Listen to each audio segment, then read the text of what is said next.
On a une fois de plus sauté quelques paragraphes et pages chapitres, mais quand même. Je vous rappelle juste, là, le pape prenait la ligne de la charité de Saint Paul. L'amour est patient, l'amour rend service, l'amour ne s'emporte pas, etc. Et ça nous avait permis de voir notamment le passage de la sympathie à l'amitié, le côté passif, les sentiments, etc. Et puis comment petit à petit on arrive à l'amitié où je veux le bien. Aimer quelqu'un, c'est pas le trouver sympa, c'est vouloir son bien. Du coup avec une bienveillance. Et puis on avait, je crois, vu aussi l'importance de la communication. Parce que c'est en communiquant qu'on apprend à se connaître, et du coup à dépasser les incompréhensions, les agacements, etc. Et toujours prendre le temps de se parler, de dire les choses. Et je reprends juste ce paragraphe que j'aime beaucoup, le paragraphe 141. Finalement, reconnaissons que pour que le dialogue en vaille la peine, il faut avoir quelque chose à dire. Et ceci demande une richesse intérieure qui soit alimentée par la lecture, la réflexion personnelle, la prière et l'ouverture à la société. Et j'aime bien ça parce qu'effectivement, ça montre que l'amour, c'est quand même quelque chose d'humain et que du coup, comment dire, si on reste aux conversations, pas parler du beau temps, du dernier feuilleton qu'on a vu, etc., ben forcément la conversation tourne assez court et rapidement on n'a plus rien à se dire et puis voilà, on perd cette qualité de discussion. Alors que quand justement on a, comme dit le pape, quelque chose à dire parce qu'on s'instruit, parce qu'on creuse, parce qu'on va lire, on a toujours des nouvelles choses à partager et c'est autant de choses pour mieux se connaître, mieux comprendre l'autre. Et là aussi, quand je pense, quand on entend parfois des retours de films où, bah oui, c'était bien, j'aimais bien, ouais, c'était beau. Si on n'apprend pas à creuser, bah, qu'est-ce que tu as aimé, qu'est-ce que tu as moins aimé, quels sont les acteurs, les jeux, etc. Tout ça, pour moi, voilà, c'est un travail personnel, mais qui joue sur la qualité du couple et du coup aussi la qualité de la famille. Mais bon, je ferme ce petit paragraphe que j'aime particulièrement. Et puis avant d'arriver directement au 148, il y a le 145 où il reprend justement le fait que le fait d'expérimenter une émotion, que ressentir quelque chose, c'est ni bon ni mauvais. Je ressens, ben voilà, ça fait partie de mes sens. Je vois quelque chose de beau, de moins beau. J'ai une émotion de pitié, de colère, etc. C'est ni bon ni mauvais. C'est quelque chose que je ressens. Ce qui est différent de la capacité d'aimer et de ce que je fais de cette émotion. Si je prends juste un exemple plus concret,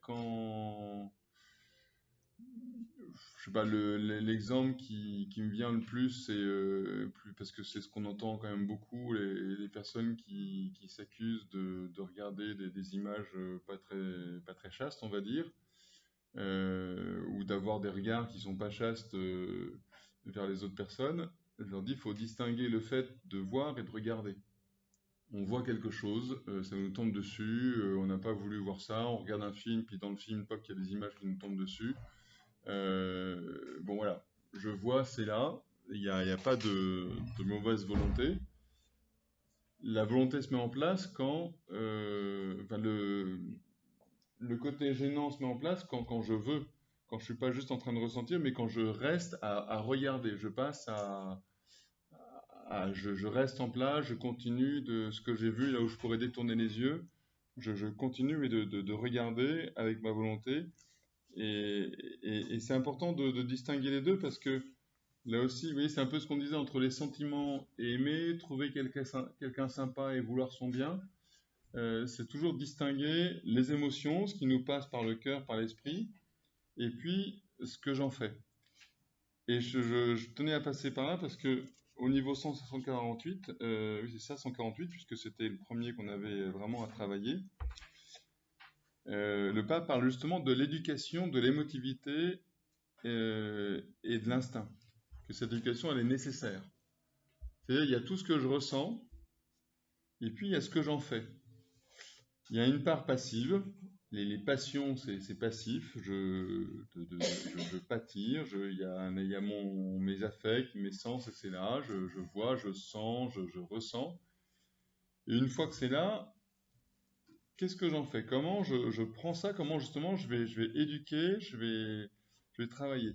Euh, je pense, vous voyez, c'est tout le travail justement d'éduquer les passions. Comment, de ce qu'on ressent un petit peu comme un animal. L'animal, il a chaud, il a soif, il a faim, il court et puis il suit un peu ses sens. Mais nous, on n'est pas que des animaux, on va justement arriver à maîtriser nos sens pour en faire quelque chose. Alors, le but, là aussi, le pape parle du don de soi. Pour éduquer ses passions, toujours dans le 148, il part d'un beau parcours avec les passions, donc quelque chose de beau. On part de ce qu'on ressent et on va parcourir, avancer, éduquer, pour orienter tout ça dans un projet de don de soi et d'épanouissement personnel intégral. Et ça, c'est ça qu'il faut quand même avoir en tête. C'est des choses qui ont été redites avec Vatican II, que le but de la personne, l'épanouissement de la personne, on est heureux quand on va être dans le don de soi, quand on va vraiment trouver notre unité, notre être, quand on va être dans un don sincère de nous-mêmes. Tout ça, c'est Vatican II. Jean-Paul II réinsiste dessus, l'amour oblatif, etc. Donc vous voyez, c'est vraiment partir, entre guillemets, d'un côté animal qui est en nous, parce qu'on est aussi des animaux qui devons manger, dormir, qui ressentons les choses, etc. On part de ça pour de plus en plus c'est devenir humain. Et un humain, c'est un être de don, c'est un être qui apprend à s'épanouir dans le don. Donc, tous ces affects, ces sentiments, ces passions, etc., je vais apprendre petit à petit, m'éduquer à voir ce que j'en fais, et puis en faire quelque chose de beau qui sera dans le don. Quelques images pour peut-être essayer d'illustrer tout ça. Vous prenez une source d'eau, une balade en montagne, une petite source. Si la source elle n'a pas été canalisée, humanisée, ben, l'eau coule et ça fait de la boue, quoi. Voilà, ça se répand et puis c'est dur d'aller boire quelque chose. S'il y a une action humaine, si on canalise un peu, ne serait-ce que mettre quelques pierres pour canaliser et puis faire un petit trou et ben tout de suite, la source qui se répand de façon aléatoire, qui se répandait de façon aléatoire, va être canalisée et puis on peut, du coup, surtout si on a quelques pierres un peu propres, bah, faire qu'on ait de l'eau qui soit accessible et voilà, vous voyez, on a à la base quelque chose de brut et puis l'action de l'homme va canaliser les choses pour en faire quelque chose qui soit plus utile. Un arbre, c'est pareil, l'arbre qui pousse, il pousse, mais il y a les intempéries, il y a le vent, il y a la lumière, etc. Il va pouvoir aller un peu dans tous les sens. Le jardinier va mettre un tuteur.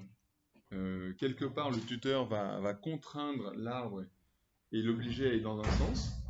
Et quand il y aura un peu de vent, un peu de pluie, autre chose, ça va tirer sur le tuteur va tirer sur l'arbre. Mais petit à petit, l'arbre va prendre de la force. Et parce qu'il aura été dirigé dans le bon sens, il aura son appui, etc. Autre image pour encore changer un peu d'ordre. Vous prenez l'équitation. À la base, vous avez un animal qui fait 400-500 kg, qui est évidemment bien plus fort, bien plus solide qu'un homme et qui peut en faire qu'à sa tête. Mais le cavalier va apprendre petit à petit à maîtriser cette bête. Et puis à partir de ce qui peut être au début un peu de l'ordre du rodéo, parce que c'est plus le cheval qui commande que le cavalier, le cheval apprend à maîtriser.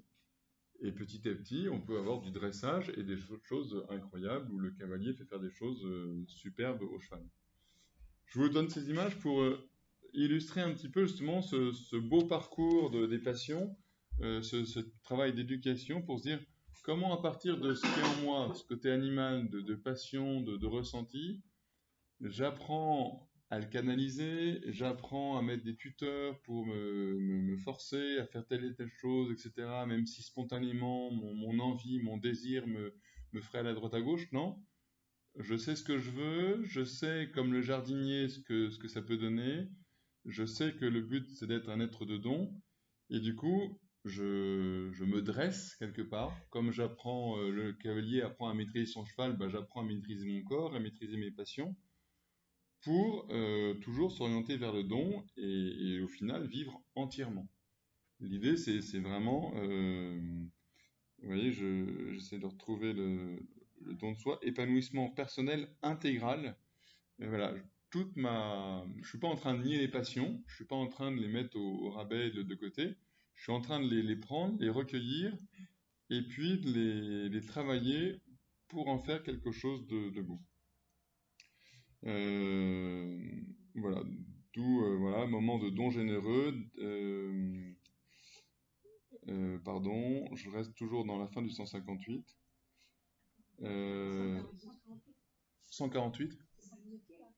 Oui, je suis toujours dans le 148. Je termine juste le 148. Ça n'implique pas, dit le pape, de renoncer à des moments de bonheur intense. On n'est pas en train d'être à un côté très moralisant, très, très cassant. Mais au contraire, de prendre petit à petit ses passions, ses joies, ses moments de bonheur, les assumer, et puis voir que ben, dans un dressage, dans un travail d'horticulture et autres, il y a là aussi, comme surtout pour nous, des moments de patience, des moments de fatigue inévitable, d'effort pour un idéal.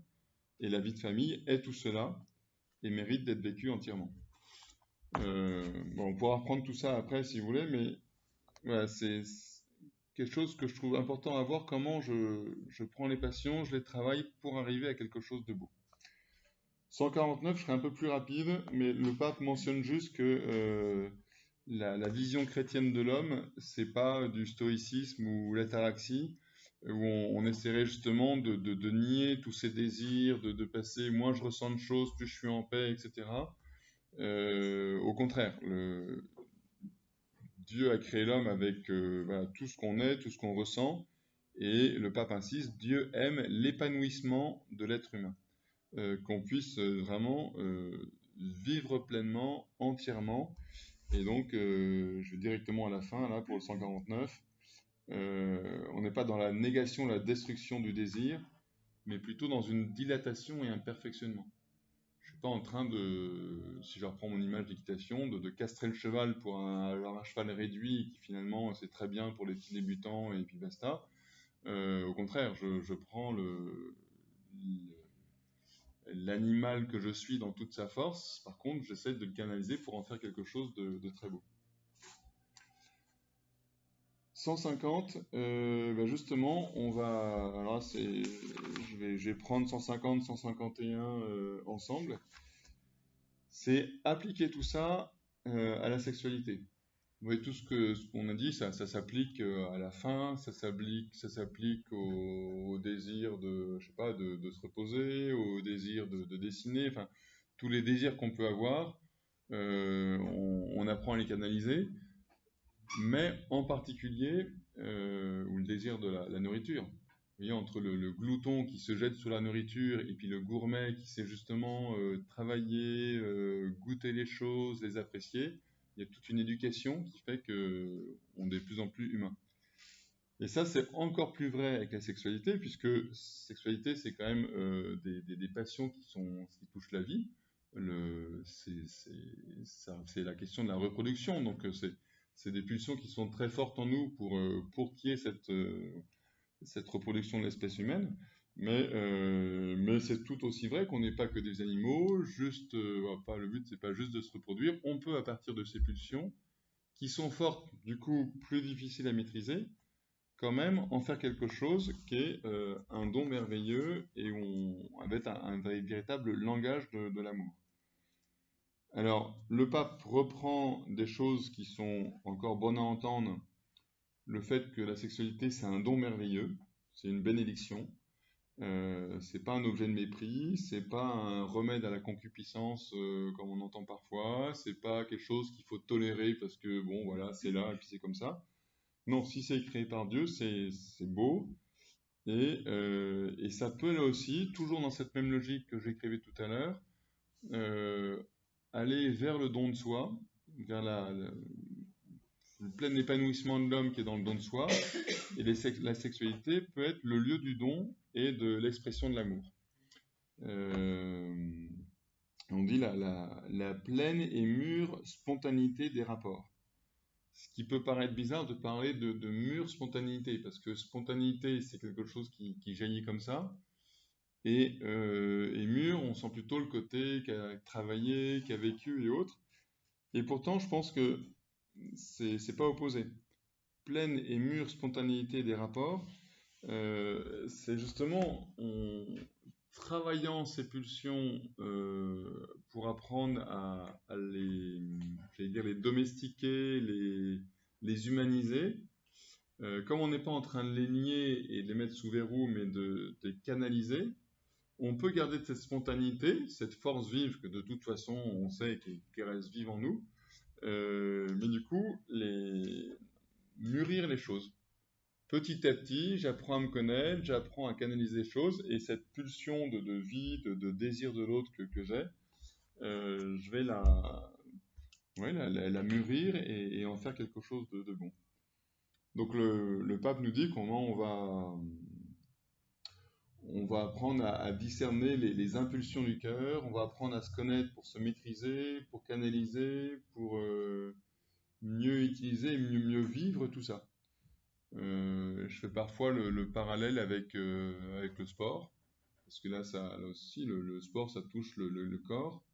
Comment le petit enfant qui commence le tennis va envoyer sa balle à droite, à gauche et très loin, et petit à petit, il va maîtriser son coup droit, il va maîtriser la façon dont il tient sa raquette, etc. Il va garder cette force, et puis il va faire que voilà, petit à petit, la balle reste dans le terrain, puis la balle va au bon endroit, et puis plus ça va, plus il maîtrise. Comment ces pulsions de vie, qui sont encore une fois très fortes dans la sexualité, j'apprends à les maîtriser, à les orienter pour que petit à petit, j'arrive à vraiment, encore une fois, au don et à l'expression de l'amour. Le pape dit même que c'est quelque chose qui se conquiert. Et dans le sens où il y a un combat. Conquérir, c'est comme combattre, il y a une lutte parce que ces pulsions, elles sont fortes. Parfois, ça dérape et ça part un peu plus vite qu'on ne voudrait. Mais dans ce combat, on peut conquérir les choses et arriver, je cite toujours le pape, je suis en 151, à un langage interpersonnel. Je vais arriver à exprimer l'amour. Dans cette relation, puisque l'amour, c'est quand même, là pour le coup, il y a quand même deux personnes dans l'amour, j'apprends à exprimer les choses, et de même que je vous parle avec des mots, avec une grammaire, et là aussi d'ailleurs, c'est les sons que j'avais du mal à maîtriser quand j'étais bébé, où je faisais des gure-gure, arre, j'apprends à les maîtriser, puis je balbutie un papa-maman, et puis petit à petit je dis des mots, et puis je continue avec l'école à trouver les mots justes, trouver les nuances, etc. Tout ce travail que je fais physiquement pour ma bouche, avec ma bouche pour prononcer des mots, et intellectuellement pour trouver les bons mots pour dire les choses, là aussi, je peux le faire avec les sexualités, de maîtriser, d'avancer et de dire les choses.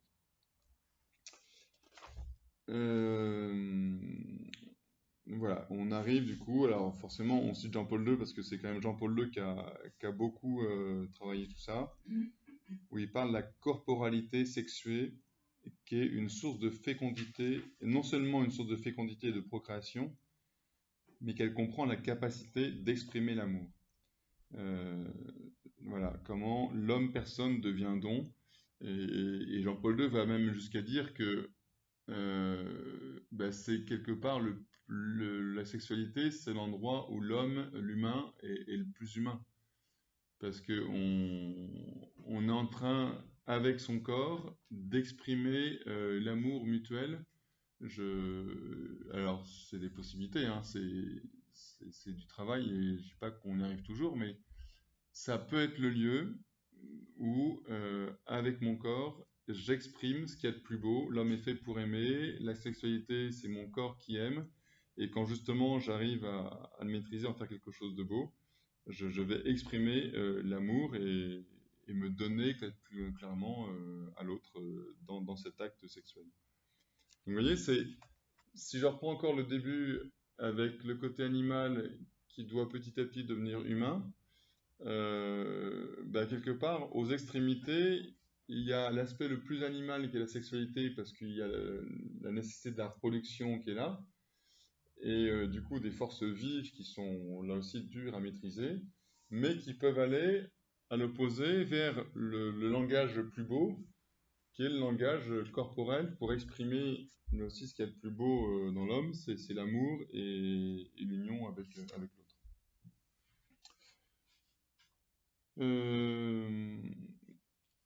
Face à ça, 152, nous pouvons considérer la dimension érotique de l'amour non pas comme un mal permis ou un poids à tolérer, vous voyez ce que je disais tout à l'heure, bon voilà, on fait avec, etc., ce qu'on a parfois malheureusement entendu dans l'Église. Non, au contraire, c'est quelque chose qui a un don de Dieu, qui embellit la rencontre des époux. Et il précise, donc une passion sublimée par un amour. Vous voyez, passion, c'est encore une fois mon point de départ, ce que je ressens, ce que je vis qui est fort. Sublimer, ça veut dire que je ne mets pas de côté, au contraire, je prends les choses et j'en fais quelque chose de beau, je dépasse le côté passion, mais je ne suis pas en train de doubler, de passer à côté, je prends les choses pour en faire quelque chose de magnifique. Et ça se fait par le fait que j'admire la dignité de l'autre. Et là où je peux avoir au départ une passion qui a envie de prendre possession de l'autre, de posséder, de trouver du plaisir grâce à l'autre, de tout ce qu'on peut imaginer, hein, le viol, j'utilise l'autre pour mon plaisir, j'assouvis mes passions avec l'autre, et bien, en sachant que je suis un être de don, en sachant que je peux maîtriser sa passion pour en faire quelque chose de beau, et ben, je vais voir l'autre comme une personne, avec toute sa dignité. Comme j'aime cette personne, et ben, peut-être mieux que personne d'autre, je pourrais voir à quel point cette personne est belle, combien je vois ses qualités, combien je vois ce que d'autres ne voient pas, etc. Et du coup, je vais encore plus me mettre au service de cette personne et vouloir lui exprimer mon amour avec mon corps, quoi. Bref, un petit point peut-être là-dessus, parce que vous voyez, devant le pape, et en reprenant l'enseignement de l'Église, montre quelque chose qui est très beau. Et je ne vais pas dire que c'est pas trop beau, mais ça peut donner un peu le vertige. Et on sent bien que non seulement face à ces pulsions de vie qui sont en nous, et puis face même à l'étourdissement qu'on a quand on est amoureux et qu'on aime et qu'on sent qu'on est un peu perdu parce que le cœur parle et on a du mal à répondre de nous-mêmes, comment on est pris par cet élan. On peut être pris dans une humilité devant l'émerveillement en disant « Mon Dieu, c'est grand, c'est beau », et du coup, à moi d'être humble et d'essayer de faire quelque chose de beau avec tout ça, ou d'avoir peur de ça, et parce que j'ai peur, parce que j'ai le vertige, parce que je peur de ne pas maîtriser, du coup, je tombe dans un orgueil, et puis je vais rabaisser l'autre. Là où je pourrais voir la dignité, la beauté de l'autre, ben je vais y voir qu'un objet de concupiscence. Je vais vouloir maîtriser, rabaisser l'autre. Et vraiment, Dieu nous donne une liberté qui est folle, hein, de se dire on peut à la fois faire quelque chose de très grand si on reste dans une humilité en disant j'ai besoin de me maîtriser, de me connaître pour faire quelque chose de beau avec tout ça. Et quelque chose de beau aussi avec cette personne dans ce langage interpersonnel. Ou au contraire, mon Dieu, je panique et donc je joue un peu les machos, les gros durs et je rabaisse l'autre pour être sûr de maîtriser et de garder le contrôle. Et on sait tout ce que ça peut donner. Je termine juste avec, je fais un saut jusque 163-164, les deux derniers paragraphes qu'on devait voir, qui est la transformation de l'amour.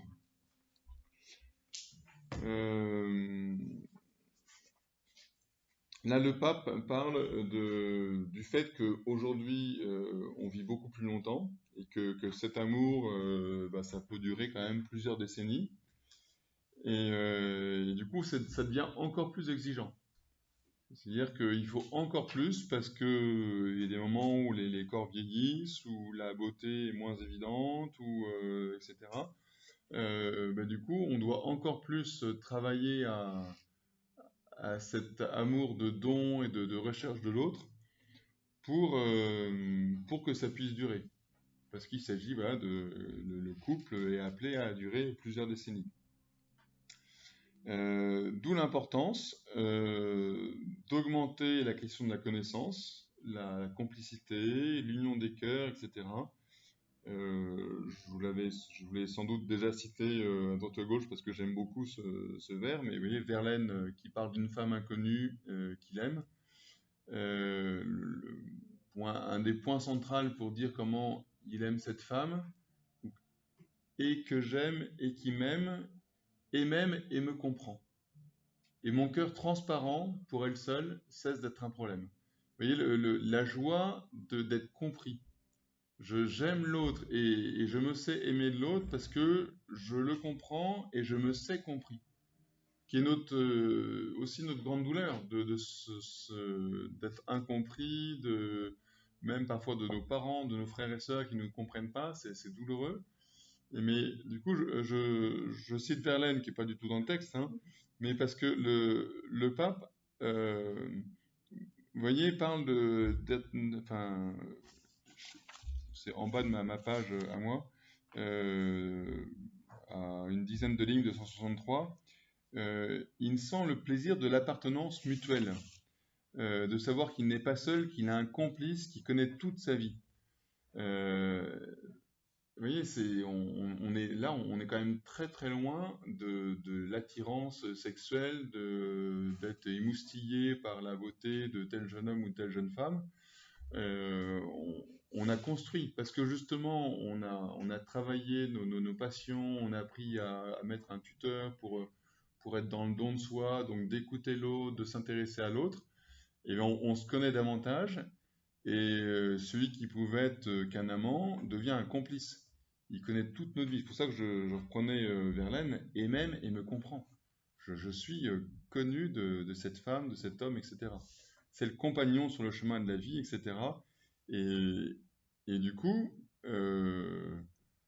ça, c'est des sentiments qui peuvent durer beaucoup plus. Parce qu'on n'a jamais fini de connaître l'autre.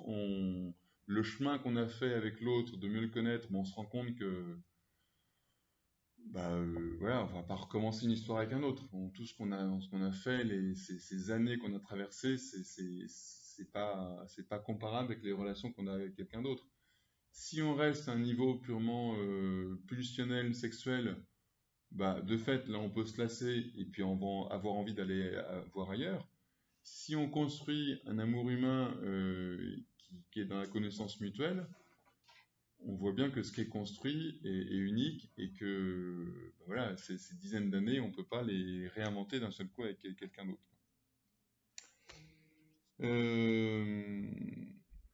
Voilà, il termine quelques petits mots à la fin de 163. Il reprend la question de la décision d'aimer, qui est maintenue vivante chaque jour, de s'appartenir, de partager la vie entière, etc. Vous voyez, la question de la décision, c'est toujours ce qu'on disait les fois précédentes, de vouloir le bien. C'est pas juste un truc que je ressens, mais je veux. Je décide d'aimer l'autre et chaque matin, je redis ce oui à Dieu, à l'autre, que je veux l'aimer, construire, etc. Et puis l'importance de pardonner. Ça, c'est un point qu'on verra plus tard, mais la place du pardon dans le couple pour que ça dure des décennies, c'est assez indispensable. Et tout dernier paragraphe, 164, l'importance de la personne complète, ce qu'on avait déjà vu un petit peu avant, le côté intégral de l'amour qui prend toute la personne et qui intègre toute la personne. J'intègre, je prends en moi et ses pulsions, et ses désirs d'aimer, et cette ambition d'être un être de don, etc. Tout ça, c'est intégré, et j'apprends à aimer la personne en face de moi, là aussi avec tout ce qu'elle est, faiblesse, qualité, son corps, son esprit, ses goûts, etc. Ce qui me faisait penser à ce qu'on dit parfois, que Dieu aime tous les hommes et Dieu aime tout l'homme. Souvent, on oublie un peu la deuxième partie. Dieu aime tous les hommes, évidemment, mais il m'aime moi entièrement, et pas juste voilà, mes bons côtés, mes petits services que je rends et ma prière que je fais. Il m'aime dans tout ce que je suis. Et comme on est appelé à vivre nous aussi cet amour, comme Dieu, on est appelé à aimer toute la personne qui est en face de nous. Voilà, clairement. Il précise aussi qu'on n'est pas dans le côté conservation, où il faudrait conserver un couple tel quel, etc., mais qu'on est dans un développement. Avec les fiancés, je leur dis, voilà, attention, le mariage, c'est pas le début du vol stationnaire, vous voyez, l'avion qui décolle, on met les gaz, on met la force, le pilote doit être attentif à tout, puis une fois qu'on arrive à la bonne altitude, on met le pilote automatique et il n'y a plus qu'à suivre le truc, l'azimut. C'est pas, voilà, je séduis cette jeune femme, on travaille, on prépare le mariage, puis bon, une fois qu'on est marié, on est en roue libre. Non, faut se dire qu'on est en croissance constante, et c'est vrai pour les consacrés. C'est pas une fois qu'on est religieuse, qu'on est prêtre, qu'on a fait nos vœux, que là, ça y est, il n'y a plus qu'à laisser courir en roue libre. Sans cesse, on doit chercher à développer notre consécration, notre amour, et avancer comme ça. Et on termine quand même par ça, le fait qu'on a bien besoin de l'Esprit Saint pour ça, qui est un esprit de vie, un esprit qui sanctifie. Et sanctifier, c'est justement ça. Hein. L'esprit qui sanctifie, c'est l'esprit qui humanise, qui fait que des animaux qu'on est au départ, l'esprit va nous donner une vie pleinement humaine. Et ça peut faire du bien de l'invoquer de temps en temps pour avancer. Voilà, une fois de plus, j'ai été un petit peu long, pardon.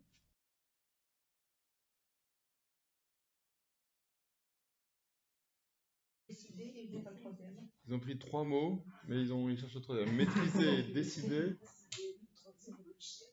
Égaré.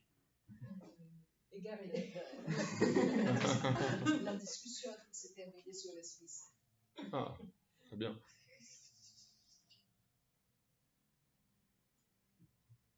Et donc, maîtriser, on a dit que c'était un mot qui peut avoir un double sens. Ça dépend à quoi on l'applique, si on l'applique à soi-même ou si on l'applique à ce qu'on veut des autres. Ah, oui. Ah oui. Décider bouger. Et puis à propos de maîtriser aussi. Oui, que finalement, c'est l'éducation. De manière générale, éduquer, c'est aider à grandir. Et dans le couple aussi, on s'aide mutuellement à grandir. Si on est dans l'amour. Ouais. Donc, en soi, c'est toujours le même mot, éduquer. Oui, il y aura un chapitre sur l'éducation, mais effectivement, c'est... Et puis on a buté sur une notion. Invoquer l'Esprit Saint, oui. Qui est à la fin du 164. Et en fait, dans le contexte, on trouve que c'est très effectivement pour les gens qui ne sont pas expressément chrétiens, mais qui ont une forme de foi. Rien de tout cela n'est possible sans invoquer l'Esprit Saint. Alors, on fait de nos chrétiens des êtres un peu exceptionnels. Ah. C'est le dernier, c'est la fin du 164. Oui. L'Esprit Saint peut peut-être travailler, même si on ne le connaît pas bien. Ceci dit, c'est ce que je me dis, parce que non, même les couples qui ne croient pas l'Esprit Saint est en œuvre en eux. Et puisque nous sommes tous créés à l'image de Dieu, donc il y a toujours un reflet de Dieu quelque part dans l'amour. Oui, puis il faut peut-être aller au bout de la phrase. Tout cela est impossible si l'on n'invoque pas l'Esprit Saint, si l'on n'écrit pas chaque jour pour demander sa grâce, si l'on ne cherche pas sa force naturelle. Pour moi, il y a un aspect, pour celui qui ne serait pas croyant ou qui n'aurait pas l'Esprit Saint, déjà d'humilité, de dire comment je vois justement quand même le chantier qui est ambitieux, et de reconnaître que c'est pas moi tout seul qui vais y arriver. Donc si je suis pas croyant, que j'ai pas l'Esprit Saint, bah je peux demander de l'aide des anciens, à la sagesse, à plein de choses. Ce qui pour moi ça revient aussi à demander l'Esprit Saint, parce que l'Esprit Saint parle à travers les uns les autres, mais je pense qu'il y a d'abord, enfin du coup pour le non-croyant, l'aspect d'humilité, de se dire ouais, c'est quand même très ambitieux et qu'on n'y arrive pas tout seul. Alors pour nos chrétiens, nous pouvons parler de l'Esprit Saint, mais rien de cela n'est possible si on n'invoque pas l'Esprit Saint. Et si on ne crie pas, et si. Donc, mais effectivement, quelqu'un qui n'invoque pas l'Esprit Saint, ou qui ne crie pas, ou qui ne, qui fait rien de tout ça, ça va être difficile. Mais peut-être que celui qui n'invoque pas l'Esprit Saint, mais qui crie pour demander la grâce, qui cherche une force surnaturelle, il peut y arriver. Vous voyez, c'est de se dire, comment je me rends compte que j'ai besoin de quelque chose de plus grand que moi. D'extérieur, ouais. Sinon, je pense qu'on avait compris mon message, mais la manière de le dire, elle me paraît bizarre. Après, bon, c'est pas écrit, hein. Ça parle bien chrétien, mais oui.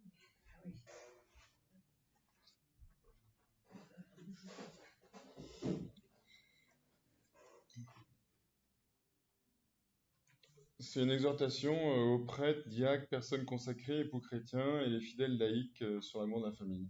On s'adresse à des chrétiens. On ne va pas ne pas parler de l'Esprit Saint ou de Jésus pour que les gens... Non, je ne dis pas. Oui. Bon, je dis, on fait de nous des êtres un peu exceptionnels à part. Tous les autres sont capables de cet amour aussi. Il y en a bien d'autres qui sont capables de cet amour, sans savoir parler de l'Esprit Saint. Oui. L'Esprit Saint doit agir en eux naturellement, sans qu'ils le sachent. Oui, j'entends, oui. Mais je pense quand même que dans un couple chrétien où on croit à l'Esprit Saint, c'est important dans les difficultés. Cette croyance dans l'Esprit Saint ou cette croyance, je pense qu'elle est très importante pour faire progrès. C'est cette foi qui nous porte de toute manière. Et qui fait surmonter les difficultés. Et je pense que des couples pas croyants dans certaines difficultés vont peut-être plus facilement se séparer. Ou quoi, je ne sais pas, je ne sais pas si on est sceptique sur le sujet, je ne pense pas. Mais le fait de prier, de croire à l'Esprit Saint et à cet amour, à cette permet, je pense, peut aider à surmonter les difficultés. Heureusement, oui. Mais je me dis, ceux qui ne croient pas à l'Esprit Saint, ils trouvent aussi une force, quelque part, pour surmonter leurs difficultés. Il n'y a pas que les couples chrétiens qui réussissent. Non, il n'y a pas que les couples chrétiens qui réussissent, mais dans les difficultés, je pense que les couples croyants sont plus outillés. Ouais, moi, sont plus outillés. C'est quand même notre foi. Que cette foi, elle a quelque chose, un vrai plus. Heureusement pour nous, mais les autres, on ne va pas dire, toi, tu ne réussiras pas parce que tu n'as pas l'Esprit Saint. Ils évoquent autre chose. C'est pour ça qu'on a... Non, mais c'est pour ça qu'on est appelé à leur annoncer l'Esprit Saint. Parce qu'on voit qu'on a un trésor et que du coup, qui vont plus, qui pourront mieux s'aimer avec l'Esprit Saint. Et puis, je me dis, est-ce qu'ils ne s'aiment pas autant que nous? Est-ce qu'il y a bien des couples qui ne croient pas et qui s'aiment autant que nous? Heureusement, nous avons l'Esprit Saint pour nous soutenir. Mais C'est pour ça que je dis, on a tendance à faire de nous des êtres exceptionnels. Bon, oui, c'est bien que nous ayons la foi pour nous soutenir, mais les autres. Non, on n'est pas des êtres exceptionnels. On est des êtres qui avons accès à quelque chose d'exceptionnel. C'est pas pareil. C'est une chance, c'est une joie, c'est un bonheur pour nous. Et les autres? Et bien les autres, on doit leur annoncer cet exceptionnel avec lequel ils pourront vivre encore mieux et encore plus heureux. Oui, d'accord. S'ils sont déjà aussi dans l'expression de cet amour, ben, ils ont déjà l'expression en eux quelque part, hein, de toute manière. S'ils peuvent le nommer, c'est plus simple. Voilà. Nous, on peut le nommer, on a la chance de pouvoir le nommer, Oui. mais je pense qu'il y en a d'autres qui l'ont, qui le prient peut-être à leur façon. Et qui sont peut-être plus près de l'expression que nous. Mais voilà. Certains d'entre nous.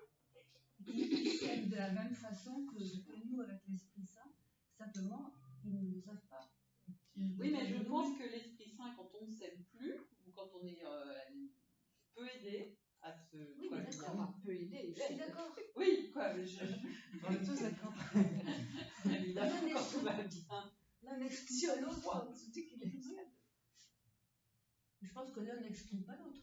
Bien sûr que l'Esprit Saint peut nous aider, mais je pense qu'il y a des personnes, enfin, il y a beaucoup de personnes qui s'aiment dans le monde, d'un amour de qualité et qui pourtant ne prient pas l'Esprit Saint et qui pourtant arrivent à s'aimer, mais peut-être que l'Esprit Saint les aide parce qu'ils savent, ils le demandent d'une autre façon. Oui, c'est pour ça que je dis d'aller au bout de la phrase, de dire, bah, il y a ceux qui crient, ceux qui implorent sa grâce, qui demandent quelque chose. Ils ne savent pas à qui demander, mais ils demandent.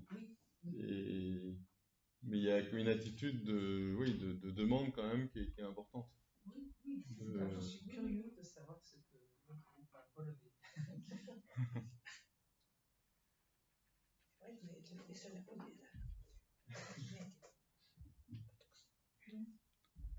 Oui, je sais pas. D'autres groupes, d'autres choses. Ah oui, non, mais ils nous parlent des mêmes choses. Bah, non, c'est l'intérêt d'avoir deux groupes. Il y a un couple ce soir, il y a des moitiés de couple. Il n'y a aucun couple ce soir. Oui. Il n'y a aucun couple ce soir, ouais. Les couples sont en crise. Donc, c'est pas du tout ça. Ben, nous, je ne sais pas ce qu'on a dit, c'était des très beaux textes.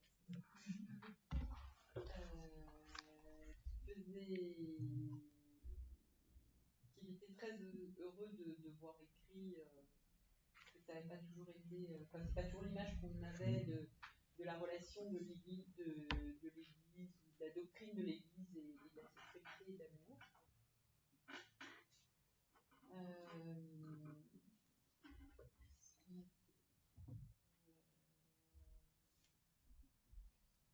On a parlé des membres de la famille, que le beau parcours avec les patients, ça allait ça pouvait aussi enrichir les autres membres de la famille pouvaient en bénéficier. On a dit des choses un petit peu ponctuelles. Hein. On a dit aussi que projet de don de soi et épanouissement intégral, c'était pas forcément mécanique, quoi. C'est pas parce qu'il y avait un don qu'il y avait forcément un épanouissement. Que nous parlions de l'amour et de l'affection qui ne disparaît pas. L'amour et l'affection qui disparaît pas. Ne disparaît pas, même au long du chemin, même quand l'autre est malade, est très malade, et qu'on voit toujours. La femme est belle. Voilà. La femme est belle. À l'hôpital. À l'hôpital, il y avait une ferme, un couple, la femme était Alzheimer, vraiment très, très diminuée. Et le mari, il était là, ça regardait. Oh, qu'elle est belle, ma femme. Je trouve ça fantastique. Mais le pape a une expression très juste à ce moment. Parce que sur la fin, on se voit différemment, le regard qu'on porte sur l'autre est différent. Et c'est pour ça que j'ai trouvé le mot complicité. Il y a une complicité qui se crée. Cette femme, on disait les gros articles, le mari était sidéré. Et c'était des chants vraiment de très belle classe. Je sais pas ce que c'est ça. Donc on a appris aussi à la fin l'histoire de la complicité qui se meut avec cette tendresse, les couples qui passent donc de l'amour, de l'attirance sexuelle et des buts de l'amour, voilà, pour finalement passer à une certaine complicité, partager une complicité et vivre et partager et vivre en fait dans une relation avec la tendresse en fait propre à l'amour conjugal. C'était très touchant, quoi. On s'y retrouvait.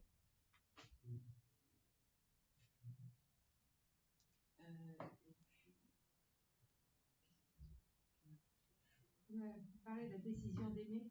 Ah oui. Comment c'était important? La décision d'aimer à au paragraphe 163. Qui s'oppose un petit peu à la passion qu'on a vue dans les premiers paragraphes. On passe de la passion, au sens un peu passif du terme, à la décision d'aimer. Ce qui veut dire accueillir l'autre tel qu'il est et de marcher avec lui. Cette décision d'aimer qui est passée par la maîtrise. C'est vrai que l'expression est belle, hein, décision d'aimer, qui est maintenue vivante chaque jour, etc.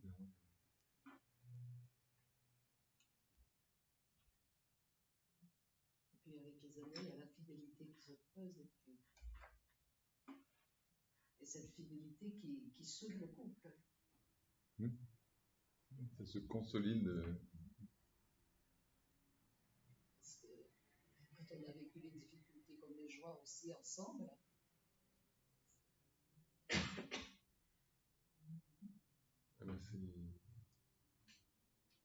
plus on construit, dans la mesure où on... Comment ? Et qu'on les a surmontés ensemble, parce qu'il y en a beaucoup qui craquent aussi. Oui, c'est ça. Dans la mesure où, effectivement, on décide d'aimer, du coup, de construire et de traverser ensemble. Et d'être fidèle au projet qu'on... On a parlé un petit peu de prendre parfois de la distance. Pour voir mieux sur autrement. C'est-à-dire, ça peut être pris de façon très diverse. Hein. Non, prendre de la distance, pas forcément. Non, parce que c'est pas. On va changer de maison, on va réfléchir. Peut-être qu'on se retrouvera. Non, mais c'est pour mieux se retrouver. Non, je pensais à simplement à travers des vacances ou des choses comme ça, ou vraiment. Oui, avoir des activités différentes quelquefois. Oui. Ne pas toujours être collé, quoi. Oui, c'est à ça que je pensais, effectivement. Et ne serait-ce que la distance, de ne pas être en mode fusion, comme certains... Et que chacun garde sa personnalité. Bien sûr. Ah oui, ça c'est important. Parce que les corps évoluent et qu'on a besoin de s'accepter soi-même, de s'accepter à travers l'autre, et tout ça, on a besoin d'espace, en fait.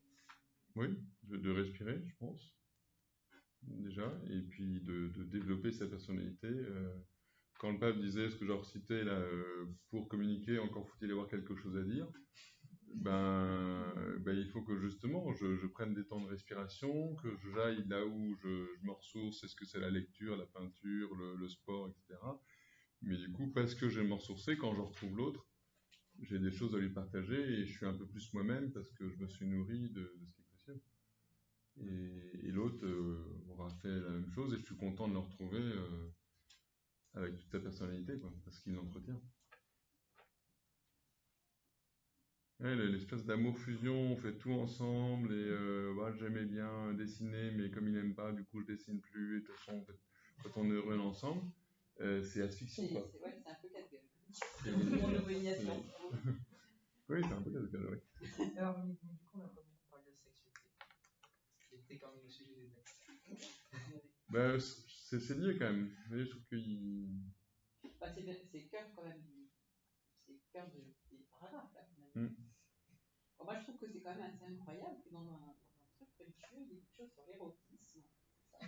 On n'a pas relu, mais il y a. Non, mais je suis pas choquée, mais. Non, mais oui, non, je vois le réflexe. De dire, la transformation de l'amour, je trouve que c'est déjà très joli, mais virginité. Bon, mariage et virginité, c'est pas étonnant, mais la dimension érotique de l'amour. Oui.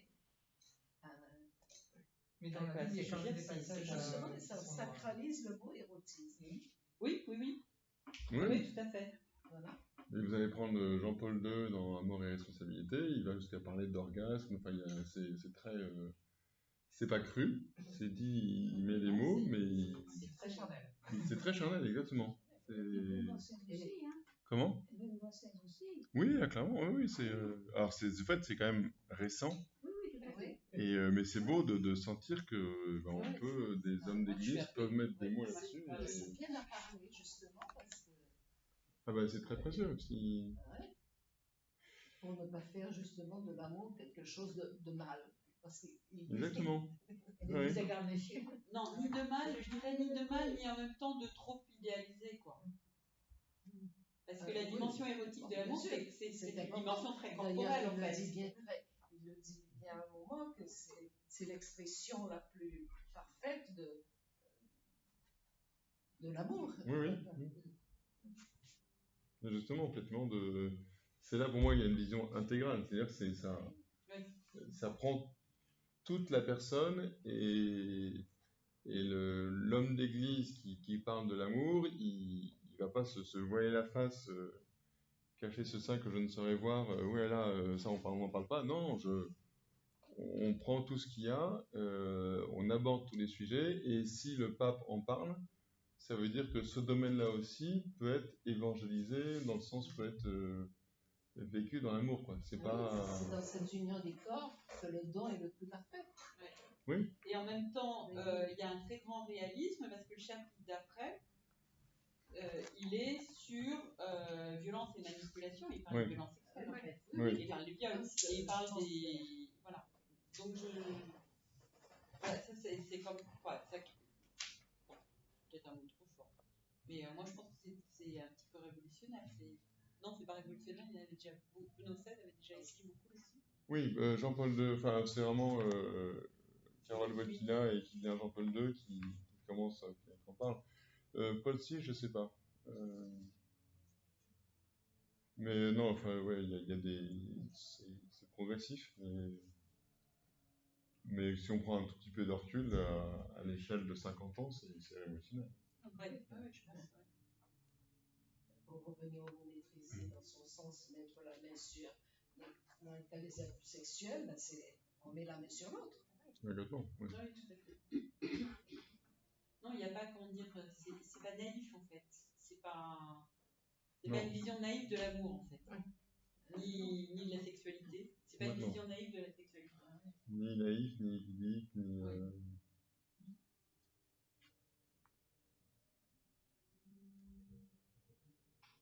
Et comment ils ont été construits tous ces textes? Comment je veux dire, le fil narratif a été construit le fil narratif, je crois qu'il le dit lui-même, qu'il n'y a pas beaucoup de fil narratif. C'est des choses qui ont été mises côte à côte et puis après rassemblées parce qu'elles étaient sur des thèmes... Il en parle un peu au tout début. Il y a du parcours synodal déjà. Oui. Donc c'était par thème.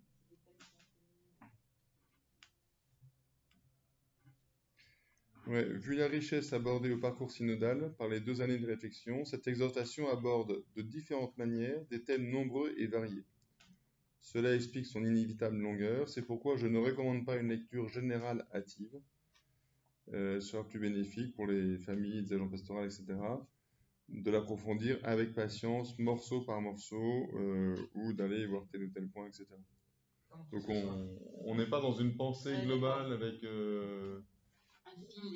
un fil et une démonstration, effectivement, on aboutit, voilà, il y a différents sujets.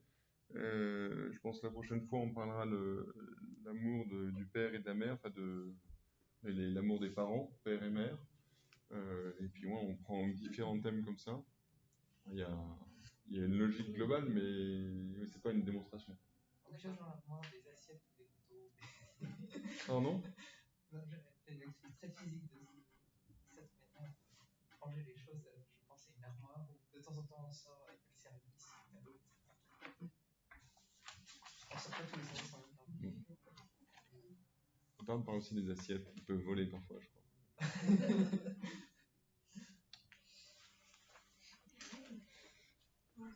Bon, il est déjà tard, pardon. Oui, j'ai entendu.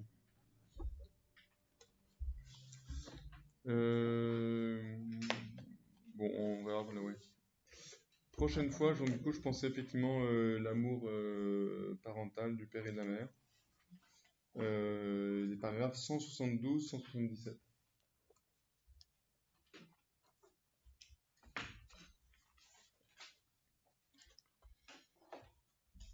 Et on termine en lisant une belle prière.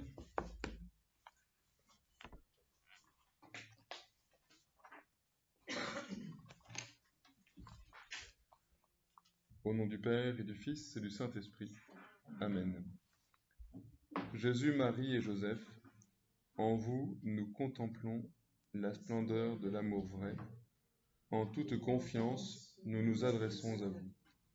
Sainte famille de Nazareth, fais aussi de nos familles un lieu de communion et un cénacle de prière, d'authentiques écoles de l'Évangile et de petites églises domestiques. Sainte famille de Nazareth, que plus jamais il n'y ait dans les familles des scènes de violence, d'isolement et de division. Que celui qui était blessé ou scandalisé soit bientôt consolé et guéri. Sainte famille de Nazareth, fais prendre conscience à tous du caractère sacré et inviolable de la famille, de sa beauté dans le projet de Dieu. Jésus, Marie et Joseph, écoutez, exaucez notre prière. Amen. Le Seigneur soit avec vous. Que Dieu Tout-Puissant, par l'intercession de la Sainte Famille, vous bénisse, le Père et le Fils et le Saint-Esprit.